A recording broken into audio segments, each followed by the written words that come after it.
All right, now I'm going to show you how to get into the traditional Teach Pendant mode. Oftentimes when you call our service department, or if you're doing a software update, or for some of these videos and some of the steps we do, you need to get into the traditional Pendant mode.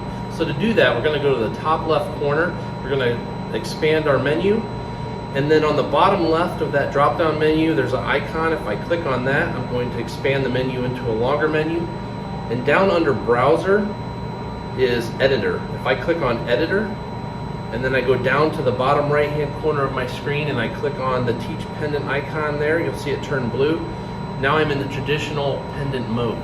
Now to get back to the other mode, I can either hit this little back button on the top left corner, that'll take me back to that mode. I can do it that way, or I can do the reverse of what I did originally. I can hit the bottom right hand corner, turn the keys off, go to the top left corner, minimize my menu, and then go to Teaching and Editor. And that'll take me back to the original place I started from.